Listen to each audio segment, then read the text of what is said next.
Assalamualaikum warahmatullahi wabarakatuh. Ketemu lagi Bapak Ibu dan rekan-rekan sekalian di channel saya Samsi Channel. Semoga Bapak Ibu semua selalu dalam keadaan sehat ya. Amin. Baiklah Bapak Ibu, pada kesempatan kali ini kita akan sharing terkait KMA yang terbaru ya, nomor 83 tahun 2022 tentang pengelolaan data pendidikan pada Kementerian Agama. Nah ini KMA baru ya terkait pengelolaan data pendidikan di Kemenag. Mari kita lihat Bapak Ibu apa isinya dan apa nanti kira-kira implikasinya terhadap terutama madrasah ya.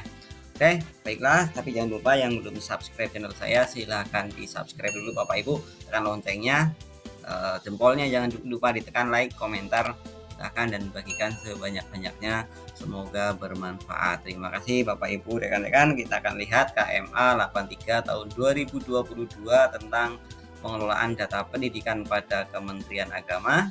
Dengan rahmat Tuhan Yang Maha Esa menimbang, kita lewati, mengingat kita lewati Bapak Ibu, kita langsung memutuskan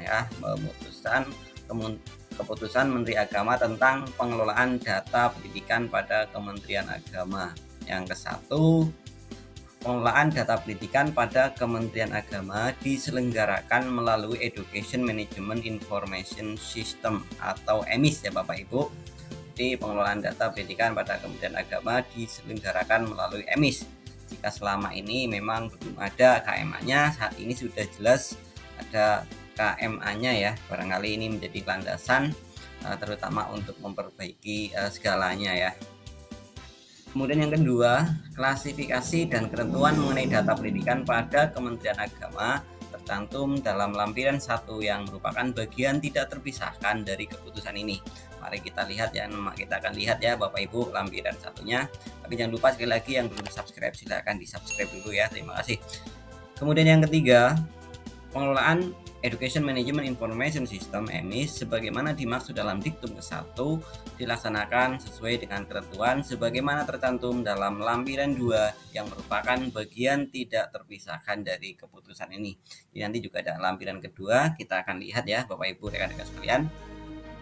Kemudian yang keempat, sistem informasi pengelolaan data pendidikan selain Education Management Information System yang ada sebelum keputusan ini ditetapkan wajib diintegrasikan dengan Education Management Information System dalam jangka waktu paling lambat tanggal 31 Desember 2023. Nah ini Bapak Ibu, rekan-rekan ada banyak sekali aplikasi ya yang kita pakai ini sesuai KMA ini, maka pada maksimal 31 Desember 2023 harus sudah diintegrasikan ya, jadi terintegrasi Bapak Ibu sesuai dengan KMA ini. Kelima, keputusan ini mulai berlaku pada waktu ditetapkan ya, ini 26 Januari 2022. Mari kita lihat lampiran 1-nya tadi ya. Oke. Data pendidikan pada Kementerian Agama dikelola melalui EMIS.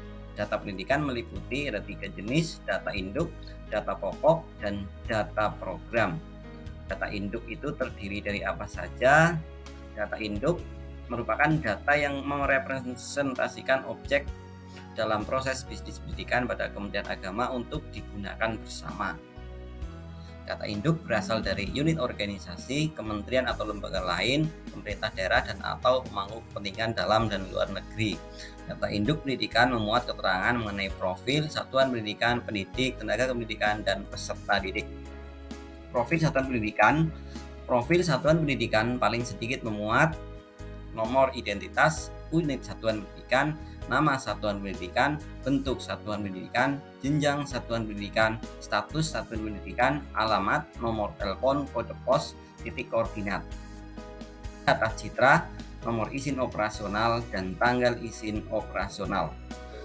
Profil peserta didik, pendidik, dan tenaga kependidikan paling sedikit memuat nomor induk kependudukan NIK, nomor kartu keluarga, nama, tempat lahir, tanggal lahir, jenis kelamin, nama ibu kandung, agama, dan kewarganegaraan.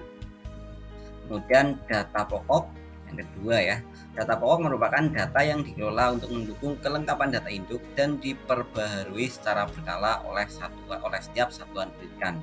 Data pokok satuan pendidikan paling sedikit memuat penyelenggara satuan pendidikan, email, website, nomor pokok wajib pajak, data rekening bank, data prestasi satuan pendidikan, data kurikulum, ekstrakurikuler, sarana dan prasarana, penelitian dan pengabdian kepada masyarakat. Data pokok peserta didik paling sedikit memuat tingkat atau kelas, rombel, jurusan atau prodi, capaian nilai dan prestasi akademik, data kebutuhan peserta khusus peserta didik, data ayah kandung, data ibu kandung, alamat domisili, nomor telepon atau handphone, email, riwayat pendidikan sebelumnya, tanggal mulai masuk dan tanggal lulus. Data pendidik dan tenaga pendidikan paling sedikit memuat status tugas utama, data jam mengajar, data riwayat pendidikan, data riwayat penugasan, data riwayat kepegawaian. Nah, ini otomatis akan ada datanya ya, menunya di EMIS ya. Data riwayat kepegawaian, data sertifikasi pendidik, data riwayat pelatihan, data riwayat penghargaan, alamat domisili, nomor telepon, dan email. Data program, ini otomatis lama-kelamaan akan dilengkapi ya Bapak Ibu sekalian di EMIS-nya. Data program merupakan data pokok yang dikembangkan, diolah, dianalisis, dan digunakan untuk mendukung pelaksanaan program dan kegiatan pembangunan pendidikan di setiap unit organisasi dengan kewenangan berdasar peraturan perundang-undangan. Pengolahan data program dapat dilakukan melalui sistem informasi pendukung yang wajib terintegrasi dengan EMIS. Data program meliputi data dukung BOS ya, data dukung BOS atau Bantuan Operasional Sekolah Pendidikan BOP bagi RA ya, data dukung program Indonesia Pintar PIP, akreditasi satuan pendidikan, akreditasi prodi bagi kampus ya, asesmen kompetensi peserta didik, asesmen kompetensi pendidik, tunjangan pendidik dan tenaga pendidikan, kenaikan pangkat pendidik dan tenaga pendidikan, data bantuan sarana dan prasarana, nah ini, dan data beasiswa. Ini lampiran 1 ya. Data tadi data induk, data pokok, dan data induk, data pokok, dan data program. Kita lihat ke lampiran 2 ya, lampiran 2 tentang EMIS sama ini, pengelolaan Education Management Information System atau EMIS. Pengelolaan EMIS pada Kementerian Agama merupakan tim yang pengelola EMIS pada Kementerian Agama merupakan tim yang bertanggung jawab atas pengelolaan data pendidikan dan ditetapkan melalui keputusan pejabat yang berwenang. Otomatis ini akan ada SK ya berjenjang Bapak Ibu. Di EMIS ini akan ada SK-nya berjenjang, dan barangkali jika sudah ada SK-nya otomatis akan ada akan bisa diberikan honor ya. Jika ada SK-nya otomatis secara aturan bisa diberikan penghargaan yang memadai ya. Kita lihat untuk struktur dan tugas pengarah EMIS. Ini dari atas ya, pusat ya. Kita langsung cari yang punya madrasah saja. Lihat Bapak Ibu, ini struktur dan tugas koordinator. Ini masih di Dirjen Pendis ya, kita ke bawah. Ini satuan pendidikan pusat ya, EMIS tingkat pusat dari pengarah pusat. Kemudian kita lihat yang kita terus ke bawah, provinsi nih ya, ini provinsi. Nah, jika sebelumnya mungkin belum ada, nah saat ini sudah ada sampai tingkat bawah ya, ini otomatis ada SK-nya. Nah, ini tingkat kabupaten Bapak Ibu, terdiri dari penanggung jawab, kepala Kasubag PU ini ya, koordinator, pejabat setara eselon 4, anggota SN. Oke, ini tugasnya. Jadi baca nanti ya Bapak Ibu, rekan-rekan, dan bila membutuhkan filenya bisa di-download, silahkan di deskripsi video ini ya, saya kasihkan linknya nanti. Kemudian ini perguruan tinggi juga ada ya, perguruan tinggi dari yang madrasah ya Bapak Ibu sekalian. Ini tingkat satuan pendidikan, struktur dan tugas pengelola EMIS tingkat satuan pendidikan, pengelola EMIS pada perguruan tinggi. Nah, ini pengelola EMIS pada madrasah, pondok pesantren, dan satuan pendidikan terdiri dari penanggung jawab, kepala ya, koordinator, KTU, anggota staf atau operator pengelola data. Kemudian tugasnya ini Bapak Ibu rekan-rekan melakukan pengisian, pelengkapan, pematerian dan pengiriman data pendidikan melalui aplikasi EMIS secara berkala setiap 1 kali dalam 1 semester.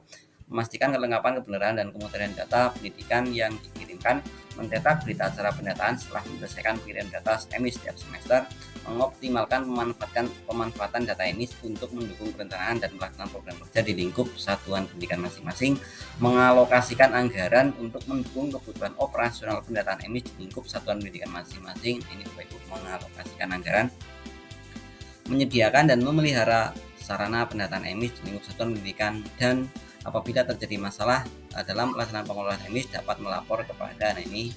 Kalau EMIS madrasah berarti ke kabupaten ya, ini kabupaten untuk madrasah, ponpes dan satuan pendidikan keagamaan.